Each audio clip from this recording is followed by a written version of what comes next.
Are you recording?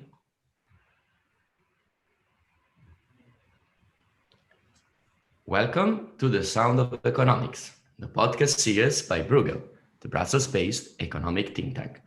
I am Giuseppe Porcaro, Head of Outreach and Governance, and I'm here with Alicia Garcia Herrero, Senior Fellow at Bruegel.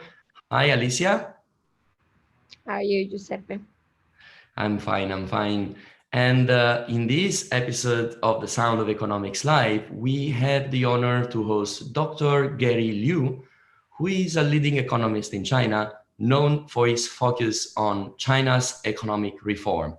Welcome to The Sound of Economics, Dr. Liu. Hello, thank you. Dr. Liu, where are you located at the moment? I'm now in Shanghai, one of the biggest city in China. And how is it the situation with the COVID-19 pandemic over there? China is still locked the border from all airplanes from other countries. But inside China, in big cities like Shanghai, everything is getting back to normal. If you go to the supermarket, the stores, the department, even the restaurant, everything is getting normal. However, the school is not still fully open. And also, if you go to the restaurants, obviously there are much less people than Europe. So I think people are still a little bit cautious. I see. Thank you, Gary. Here in Europe, also we are slowly reopening the activities in the cities, but also the borders are closed as well still. So thank you, and I would like to remind our listener that today you are tuned for a live recording session, and you can participate to our discussion and ask questions on Slido, and the hashtag for the questions is China, hashtag China. Also, I would like to remind you that this morning we have a double feature of the Sounds of Economics dedicated to Asia. After this conversation, we are going to host the Minister of Foreign Affairs of Singapore for another recording session. So you are all invited to stay tuned after our conversation with Dr. Liu and Alicia. But back to us. Dr. Liu, you have built a high-level expertise on financial research and reform. China's financial sector has grown massively in size and has become systematically important. The market capitalization of Shanghai and Shenzhen stock exchanges have expanded from 67% of GDP in 2013 to 138% of GDP in 2019. In addition, it has also become much more complex with increasing systemic risk. The close relationship between banks and state-owned corporates and local governments have often led to misallocation of credit, not necessarily in favor of the private sector. The cyclical, beyond the structural deceleration that the Chinese economy is undergoing, also due to the COVID-19 pandemic, which we just mentioned before, is also one of the key risks that the Chinese financial system is facing. And at the same time, China has decided to open up its financial sector to foreign competition, especially after US President Donald Trump's visit to China in November 2017. China has accelerated the pace for financial opening with several announcements, one quicker than the other. The key change includes the relaxation of foreign ownership in life insurance, securities, funds, and future companies. From the global asset allocation perspective, it makes sense for international banks to increase their focus on China, especially under an increasingly low rate environment. So could you tell us what exactly has been the rationale of such decision, and summarize also for those who might be less familiar with the topic, what exactly has been decided and its wider implications? Well, the financial opening is really a very important topic for China's reform. I think you mentioned all the key points that on the one hand, we see China's financial system is growing bigger and bigger. Given the huge size of the Chinese economy, that's not surprising. On the other hand, we see a lot of problems with China's financial system. One problem is the inefficiency in allocating the resources, especially the state sector and the local government. They get too much credit. Their share in banking loans are much bigger, much higher than their contribution to the GDP. And we see the private sector has been suffering, struggling for financing difficulties, years and years. Secondly, we have to say that China's overall debt level is too high. If you still remember that 5 years ago, in 2015, the Chinese government put forward a slogan for deleveraging because they realized if they cannot control the debt, it will lead to crisis sooner or later. However, even the government spent huge efforts on this task over the past several years. We see the overall debt, including the government debt, corporate debt, housing debt, household debt, continue to rise in total, continue to rise. So it's difficult, very difficult for Chinese government to control the debt without slow down the economy. Chinese government has been focusing on stabilizing the economy so much. So it's something like a dilemma. Thirdly, we see that Chinese, especially the internet, we call the fintech, has been booming in China, led by Alibaba and other internet giants. At the beginning, those fintech companies, exert huge pressure on the financial sector, especially the big banks. We see the money quickly run out of the banks to Alibaba and other internet companies. And later on, the government takes some actions. They expose more and more restrictions on Alibaba. We see the Alibaba, the speed of Alibaba, the Ant Financial has been slowing down in the recent several years. Given all these problems, China also has to solve another issue, which is financial opening. Over the past years, China has been very slow in opening the financial sector. I think it's primarily because of the overall philosophy of the Chinese government. In China, stabilization means everything. They put this before everything else. And the financial system is something like volatile. So for the Chinese leaders, they have a little bit worry about the financial opening, especially when they see the Asian financial crisis in 1997, the 2008 financial crisis in US. They realize China is lucky because we don't open the financial system too quickly, like Southeast Asian countries. So that explains why the Chinese financial opening has been slowing over the past 2 decades. If you look at the data, it's very clear. When China joined WTO in 2001, the market share of foreign banks in China is around 1.8% in the Chinese banking system.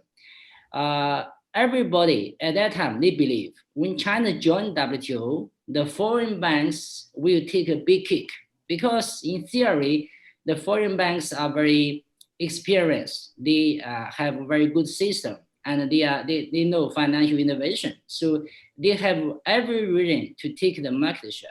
However, if you look at the current data, the market share of foreign banks in China has dropped, not increased. It dropped to around 1.4. So this number is a little bit embarrassing even for the Chinese leaders. For example, the CBRC and also the PBOC leader, Guo Shuqi, he publicly acknowledged that the market share of foreign banks in China is too low.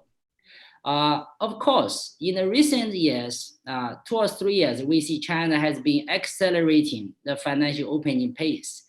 I think it's because of two reasons. The major driving factor for that is the pressure from US. We see when Donald Trump became the president, he threatened to have some trade war with China at the beginning of 2018. So in that year, after China realized there will be a tension between China and the US, so Chinese leader decide to do something. One of the key action is to accelerate the financial opening. As you already mentioned, China has changed a lot in the restrictions for foreign financial institution in China. This is the one of the key factor. The second thing is when in China we also have a debate. So why we have so many bad loans? Why the debt in China is so big? Why the financial sector, the private company, they cannot get financing? One of the explanation is we don't have enough competition in the banking sector. We have many banks, maybe too many banks. If you look at the branches, is everywhere. But if you look at the market share, it's almost all dominated by, absolutely dominated by the big five, the state companies. They are super companies, super banks. And those banks are very low efficiency. They don't have innovation motivation, and also they have monopoly power. So China realized we need to try to encourage more competition.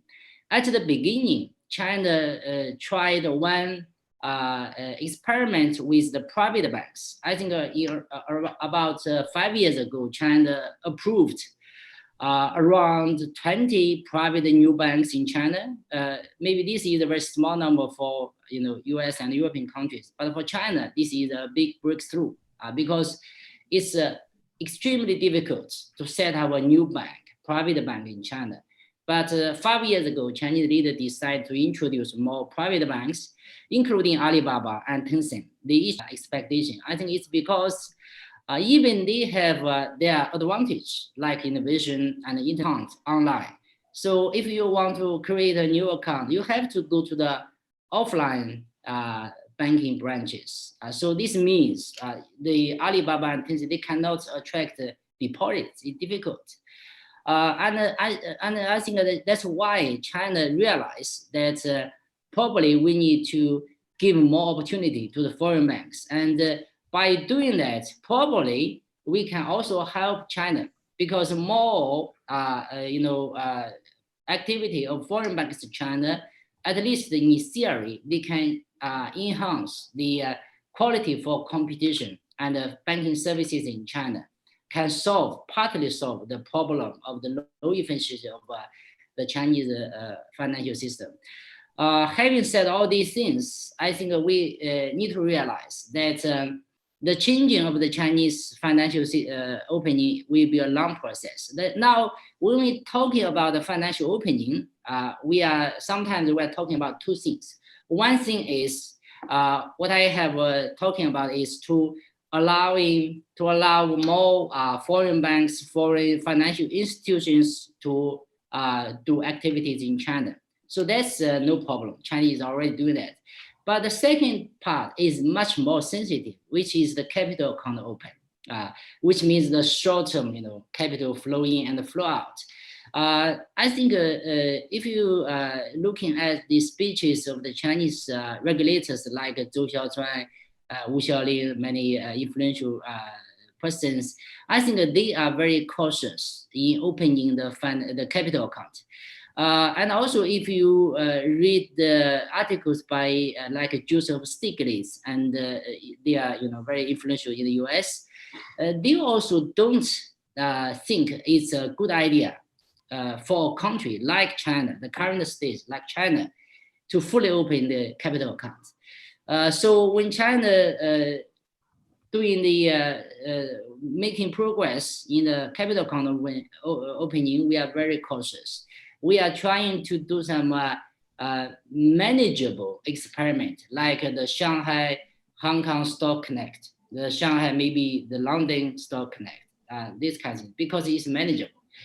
So my brief conclusion is that China will absolutely, we will be more open, more and more open in the financial sector.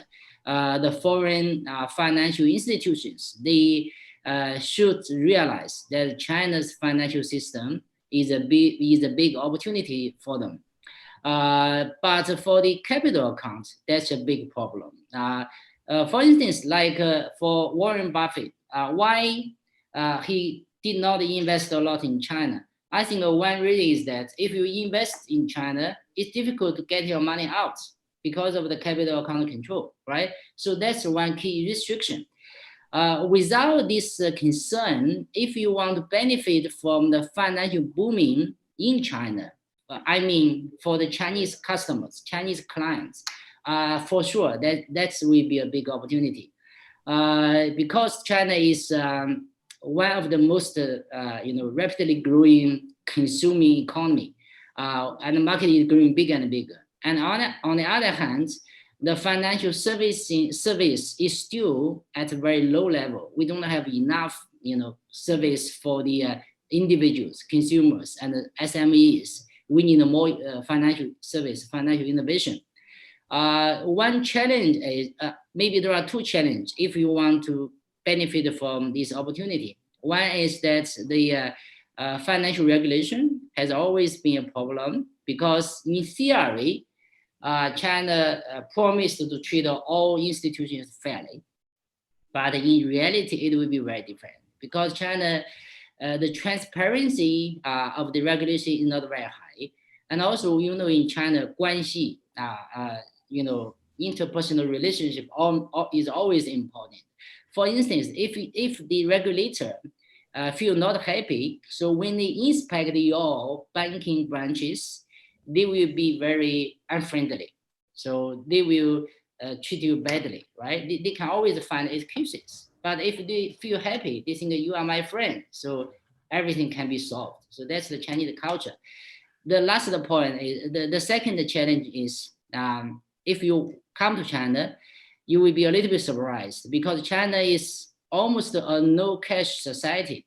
Maybe China is the most advanced economy in that. We see most of the people now, we don't use credit. We only use WeChat, WeChat Pay, Alipay, and those things. And also, because the e-commerce is so highly growing in China, so the people, the Chinese people, they are very, very sophisticated in using the internet technology, the mobile phone. So for the foreign financial institutions, you need to realize that China is one of the leading internet financial area in the world. So if we want to benefit from this opportunity, thank you. Thank you for this extensive presentation and overview, and definitely, I mean, you gave to our listeners really an idea about the thinking behind this. But I would like to ask, as a reaction to your presentation, to Alicia, her take on this opening. And especially, I mean, what explain to us, I mean, according to you, what can foreign banks expect to find from your perspective? Should they grab this opportunity? How they should grab this opportunity? What are the challenges that Gary outlined, viewed from the other side, the other perspective of the actors involved? Thank you, Giuseppe. I first need to thank Gary for his frankness. I want to say this loud and clear.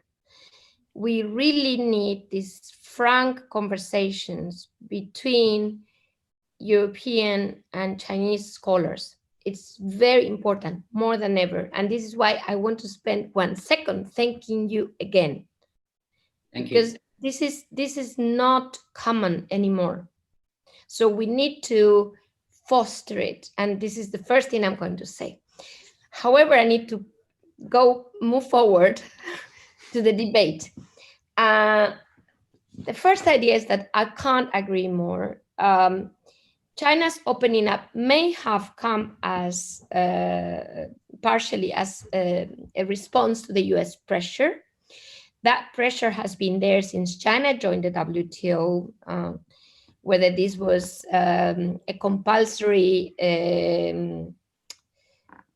decision that China had to pursue or not, i.e. opening up. I won't get into that because frankly, it's irrelevant. It's like going into who, the COVID-19 origin is the same thing. Let's move on. Whether China had to open or not, the reality is that China now wants to open. And I think beyond the pressure, because the pressure has been there since 2001. So why now? And you said it very rightly, because it is actually in China's interest. It's of course in everybody's interest. I will go in a minute to explaining what is it in for us, meaning foreign banks, European banks. But before I say that, I want to explain why it is in China's interest, and nothing wrong. I mean, if it's in everybody's interest, even better, yeah, because it will be more wholehearted than other things that are happening in the current economic sphere, I mean, between the US or even Europe and China. So it so happens that we finally end up with a very specific opening measure, which is win-win, supposedly, everybody will win. But I want to work a little bit more on that idea of why it's good for China. And you said very rightly that there is an efficiency issue in China's banking sector. It's actually measurable because the return on assets, for banks has been coming down. There is a lot of, I would even go before the opening up to the 20 banks that you refer to, most of which internet banks. Local banks or joint stock commercial banks, city commercial banks tried very hard to compete with the bigger banks. And the reality is that for regulatory reasons, even, it's very, very hard. They don't have the same access to collateral to pledge at the PBOC. The cost of funding because of that, because as you know, the money market is very constrained for them. Only 1/3 of their funding has to come from the money market. There is now this idea of explicit deposit insurance, which makes them,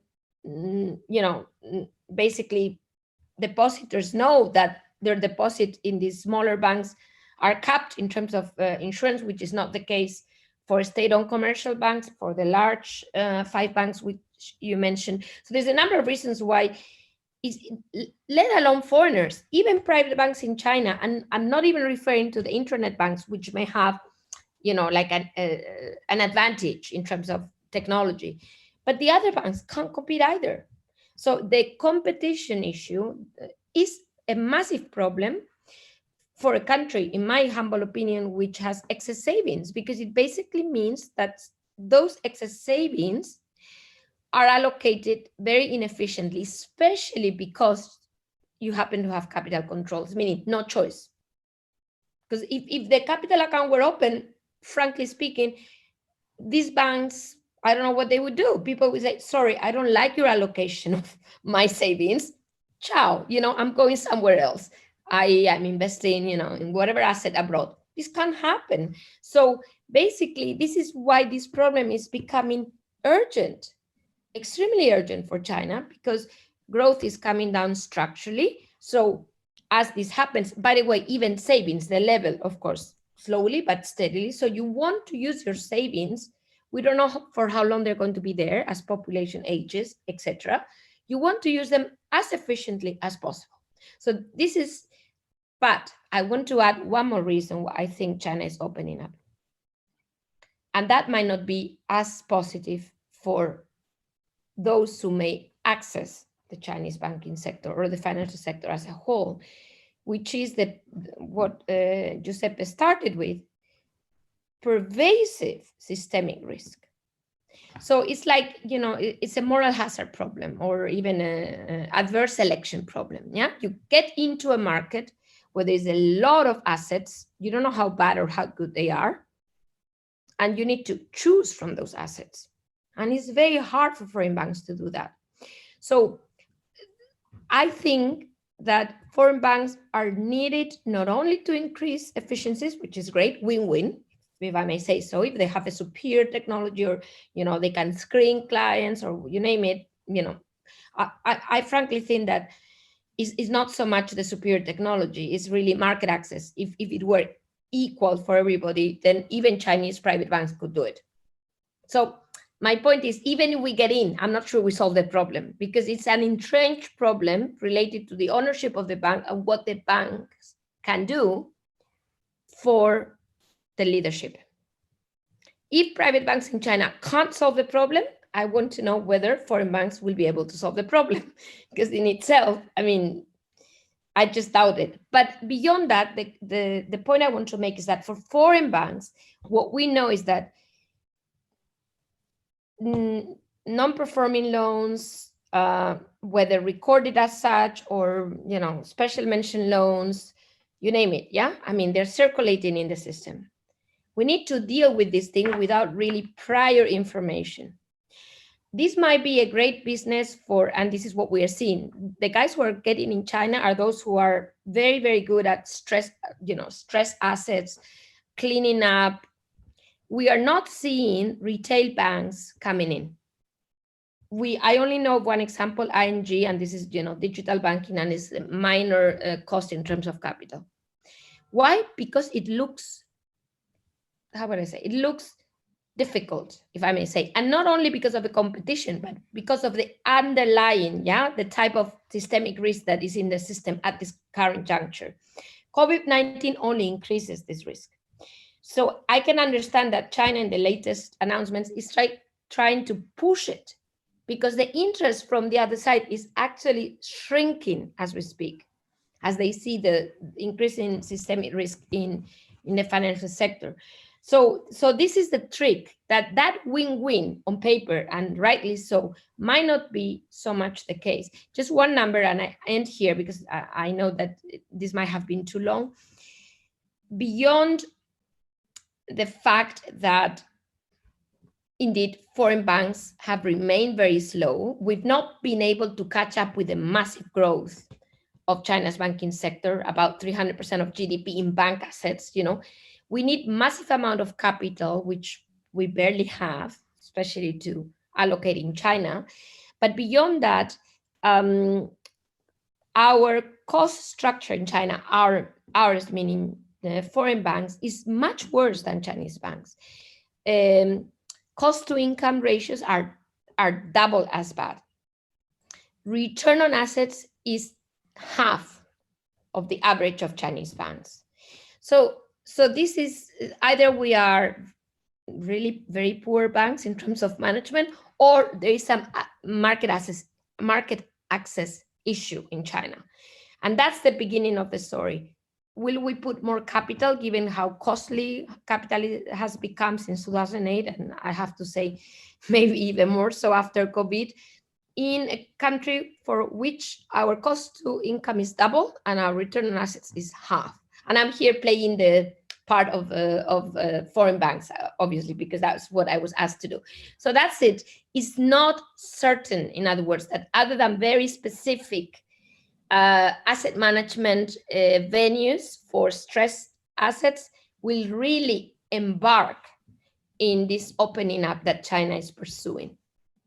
Thank you, Alicia, for the extensive reply and the cautionary tale that you are trying to bring into this discussion. And before I give the voice again back to Gary for reacting to this, I would like to add on a couple of questions from our listeners, because they go more or less in the same kind of direction of the kind of challenges that Alicia has been trying to point out.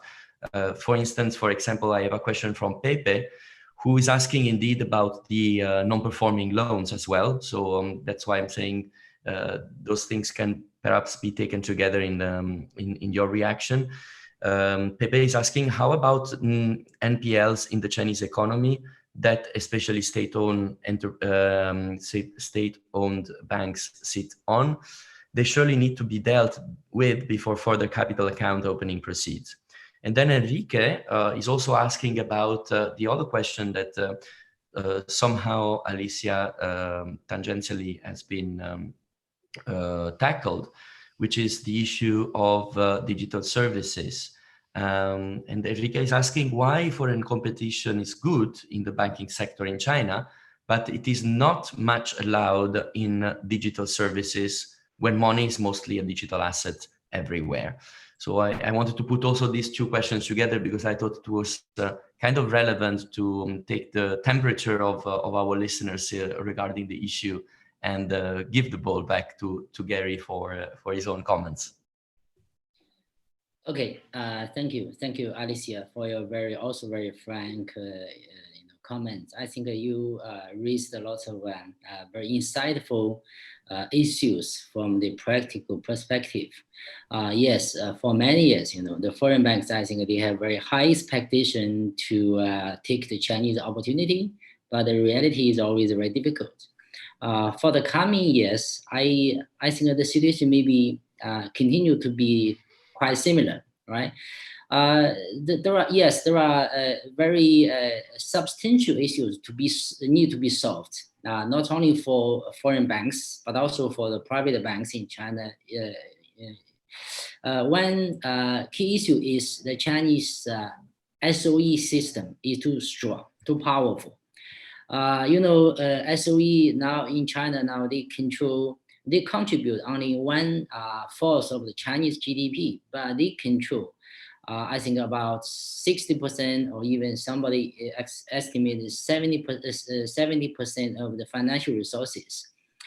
So it's very natural for the foreign banks to stay away from the SOE in China because they don't trust them.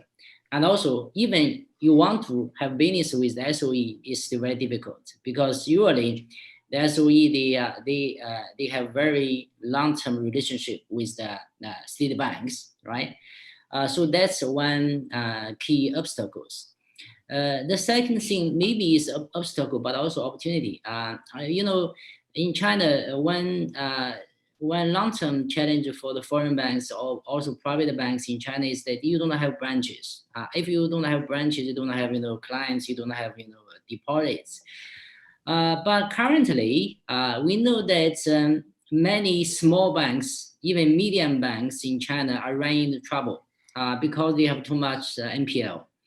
The official NPL is only 1.8 around that, but the real number should double or even triple, right? So it's much bigger. And we have already seen several banks in Inner Mongolia, in Shandong and other provinces, they ran into insolvency problem. So in theory, this could be opportunity for newcomers like foreign banks or private banks. You can take it over, right? Because they already have some branches, some resources. But again, the Chinese government they don't solve the problem openly, publicly, right? They don't usually they just ask a big bank to take over the troubled small banks because it's a very easy way to manage. They don't need to disclose every information to the public. They don't want to create a panic. So that's a pity. That's a regret. I have to say, if China can give more fair opportunity when China, try to deal with the field banks, to every bank in China, probably that will be good opportunity for private bank and the foreign banks. And also, I think you mentioned the digital services. I think China is already in the front line in the world in digitalization. Nobody can reverse the process. So this actually is good news for newcomers because you don't need to set up branches. It's very costly. That you don't need to do that. The key problem, again, as I mentioned, is that currently the Chinese regulator still they don't allow online banking accounts set up. They don't allow that. So that's a big obstacle for newcomers. But even if they allow that for foreign banks, because every foreign bank, you don't have enough internet users. You have only a small number compared to Alibaba and Tencent. So you need to know, you need to learn how to work together with the internet giants in China. It is the Alibaba and Tencent in China, they really have the resources. They control the internet users. Of course, they also have their own financial services business, but they also serve as a platform. They want to work together with all banks. If you look at Alibaba, even and Jingdong, JD.com in China, and Tencent, they are already having some collaboration with the banks, especially small banks, because small banks, they don't have enough clients. They have a more incentive to work with the internet giants. So I think that that's probably one thing they need to do. The last point is that Alicia mentioned the cost structure. I think that's a problem. So in China, we are a very huge population, right? There are after 40 years of reform and opening up, I think there are already enough well-educated, experienced financial elite, right?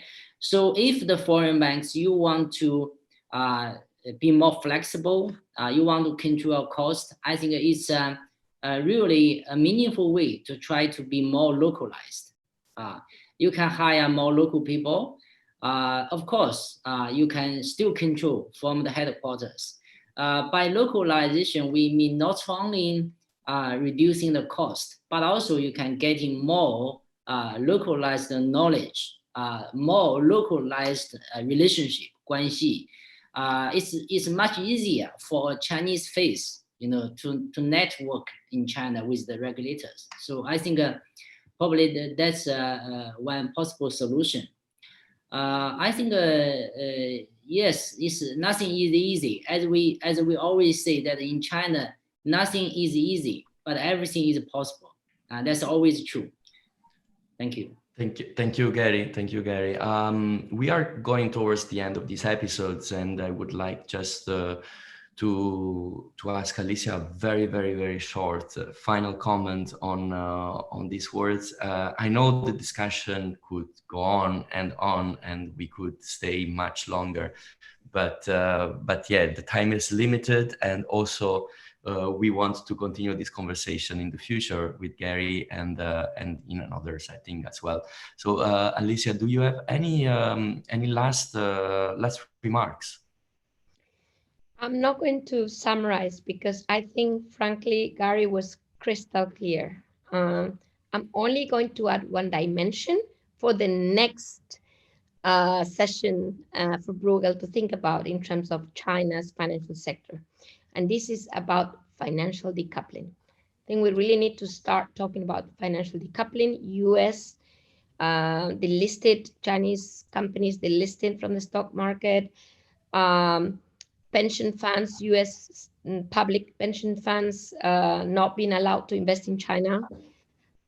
China's reaction to this, potential even sanctions. All of this is happening as we speak. It's a very important topic. For us as Europeans, the question is, what's Europe going to do? So I just put it out there for the next session, and that's my final word. Thank you. Thank you, Alicia. You basically throw a little bomb on the on the playground. Gary, thank you so much, really, for your participation. And I want just to echo Alicia about the fact that you were really, really clear. I'm not an expert on financial markets, and I have to say that I've been learning quite a lot about what has been going on in China. And I'm sure that our listeners as well have been appreciating a lot your overview. I would like also to remind that on our website, we have a special section on the works that our scholars have on the Chinese economy and on EU-China relations, exactly to echo what Alicia just said.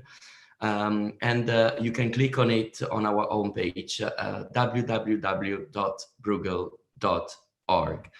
So again, I want to remind you that this is part of a double features of the Sound of Economics today dedicated to Asia. So now we are going to have a short pause and you can grab a coffee. And at 10 a.m. Brussels time, we are going to host the Minister of Foreign Affairs of Singapore, together with the Director of Bruegel, Guntram Wolf, for another recording session. So you are all invited to stay tuned. See you shortly. And for those that are not going to stay on, see you soon. Until next time, bye-bye. Thank you, bye-bye.